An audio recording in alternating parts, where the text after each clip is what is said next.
body bags where horror lies. Hello and welcome to Body Bags.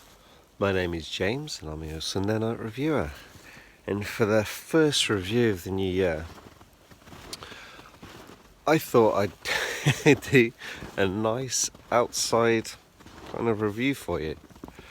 But you can't really see a lot. I'm kind of in the middle of Finnish countryside right now. Actually at my in-laws, but you can't really see that I'm on, well, right next to a huge giant frozen lake. But oh well, I'm outside now. I will continue and walk around, not too far because you're not going to be able to see anything. But anyway, the review. So I decided to go with kind of a religious, well, it is a religious movie, but one of my favourite subgenres, which can be controversial to, well, not controversial, it can be one of the by far lesser subgenres of horror for many people, and that is found footage. So my review my love for this film it's very high. It's on my, I'd say, my top 5 found footage horror movies, and it goes by a couple of names, but The Final Prayer or The Borderlands is another one, and it's set in rural England at a church. So there's been reports of supernatural activity, kind of could be linked to religious kind of supernatural activity. So the Vatican sends a team to investigate this. So I can't remember the character names apart from our kind of main kind of guy from the Vatican. So we have 2 main characters really with this movie. You have the religious kind of, what would I call him? He's kind of a miracle debunker, basically. So his job is to travel all around the world to where there's these particular miracles that have happened and show them to be false, really. Kind of to bash people's faith down, maybe. But he's works for the Vatican. He's a priest, or a kind of an ex-priest. He has demons in his closet, and he's kind of struggling with faith. So yeah, he doesn't really call himself a priest or anything. And the other guy that he's with is technical guy, which is where our found footage comes in. And it comes in quite a nice way, because Vatican City, they need everything logged for their records, and obviously being modern, you don't just do that like written logs. They have these video camera glasses, and this works really well. So they wear these pretty much the entire time. And before I forget to mention, so you have this, it's not the usual static grain, pause, really bad kind of digital things which don't happen to digital like picture. This is kind of crisp. You see everything. It's really well done. And the other few viewpoints that you get, there's some really nice what's it called, basically like when you set the camera up and you kind of film it very, very slowly, and then you watch it back at high pace. You have some nice scenery with clouds and sunrise and sunsets happening every so often, so that's kind of nice, breaking the film. But then you also have the kind of CCTV footage set up in the church. But this sorry, my hand's getting cold. It's very, very cold outside. You can't see anything. I'm just walking around in snow right now. Lots of snow here. But so yeah, the CCTV footage, it's like, it's not just staring at things not happening, like say your paranormal activity when nothing happens and you're just staring at a grainy picture. Not at all. This is used sparingly. And this is the good thing, within the church you have they set this up so they're listening to things happening in the church. So if you have a good sound system or watching this with some headphones or something like that, it's very eerie, very eerie. I highly recommend watching it. If you don't have a good sound setup, watch it with some headphones. It's very good, the sound work on this film. Excellent. But anyway, so they're in this small church in rural England, and they've gone to debunk this. I wouldn't even say it's not to the point of miracles, because they talk about some other things that have happened in the past that Deacon has debunked, some famous theories. But this is one just where things keep happening in the church. They keep hearing things keep moving. And so they go to meet this vicar, and he's like, hello, meet him and everything. So they set everything up. And then there's also a third member of the team. He's kind of like the priest, almost. But he's kind of, he doesn't believe in things as well. He's pretty much, it's strange, our kind of debunker turns out to have more faith than our priest, because he's more of a man of, I won't call him a man of science, but he believes what's in front of him, which is kind of strange being a priest, because it's all about faith. But anyway, events start to happen.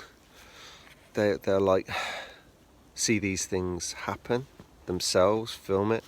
They start to debunk it with theories. They can't see evidence, but they're like, well, it could be done like this or like this, like this. Candles moving, there's voices that they can hear, and they're like, it could be things with picking up different signals from elsewhere. There's nothing that they can concrete say, oh, that's definitely something supernatural happening. But these things start getting stranger and stranger. I'll throw some spoilers in here, some very heavy spoilers. I'm basically going to give, not the film away, because I think it's actually quite open, but my version of what the film is, my interpretation. So things start going bad. The actual priest commits suicide in there, and even having not so much knowledge about religion, I have studied it obviously in school, different religions, and it's always a big sin, a big no-no, suicide. And so that he committed suicide, and one of them was with him at the time and see the body, and well, he doesn't quite die immediately, so they give him his last rites and things like that. And so they're kind of shocked because this doesn't happen. And then things start getting really, really weird. Our skeptic priest, who's more on the side of science, disappears. Things start going really downhill. Literally, they start going into the bowels of the church, into the belly of the beast, you could say. And they start seeing some really strange things, and things throughout history in the Bible. They're seeing physical representations of things, of stories that they've read, and then they come across this. It's not kind of sacrificial, but basically, yeah, there's bodies of from many hundreds of years ago, bodies of babies, things like that, on these altars and things. So it's like there's been massacres of babies and children and things, and this is where our characters kind of really come into their own, especially our last two, because our debunker of miracles now turns to his faith again, and our technical guy, who never really had any faith, is freaking out severely of what's going on down there. And then so they can hear Like, they can hear the priest. They think they can hear the priest, so they keep going down deeper. They can hear the third member of the team, so they go deeper and deeper, and they're crawling. And as my interpretation of it is, they're crawling into the bowels of hell. They're going deeper and deeper, and it becomes like it's almost organic. It's like intestines that they're crawling through, and there's all this liquid, and it starts to burn them, and they're screaming, and they're in pain, and the both ends close. Like, first the end, they can't go any further, then they can't go back, and it's so eerie and claustrophobic, and the panic. And like I said, the acting is really, really well done, and that's kind of where the film finishes. And now, the characters in this film is very much for found footage and everything. It's all about character development, and the development of the characters and their combination of how they work together is what stands this film apart. Really, the horror doesn't come into it until the very end. Yeah, it's a horror movie and it's horror aspects, but I kind of mean the scares don't come into it until the third act, and they're handled brilliantly well, and they fit the film really well. There's no demons running around or anything like that. Like I said, it's like, as I mentioned earlier, they're crawling into the belly of the beast, into the bowels of hell. And I thought it was fantastic. It's so atmospheric. It's so well done. The technical side of the found footage is handled perfectly, with a beautiful, awesomely freaky sound of this film. Of like, the sound engineering is great. I'm not technical on that side of things at all, but wow, I could really notice the difference with this. And the writing is really good. It's really interesting. The background is done really well. I mean, it's not super deep or anything like that, but everything in there, it's well written, and it's well brought to the screen, and the script is great, and the acting is really good. And the characters, although they, like, our tech guy can be a little bit annoying maybe at the start with his humour, the humour does not overstep at all, and it's within the character, and it fits and balances and brings a kind of realism to the film, which I really appreciated during the end. And I was freaked out by this film.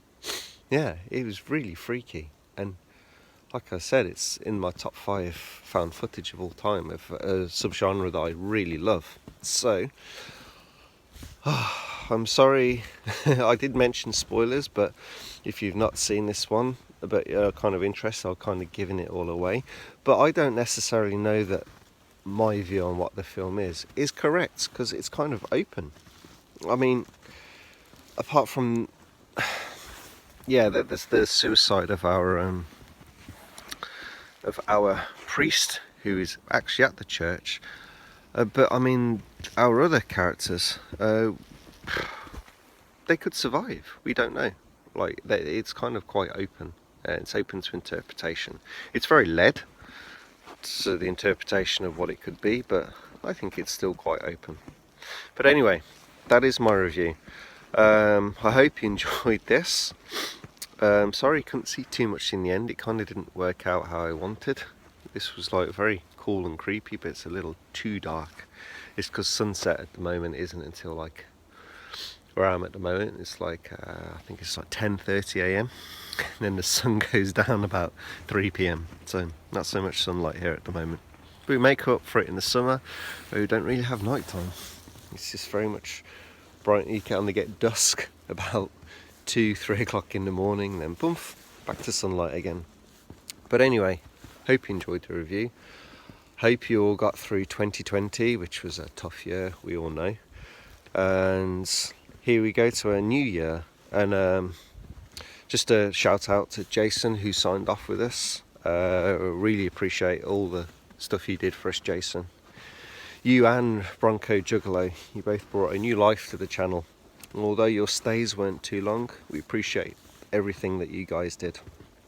But we have new people afoot. Obviously, you have the Sinister one back, and we have a new person coming, which will be imminent. So here's to a new year of body bags, and I hope everyone watching has a great start to 2021. Thank you, bye bye.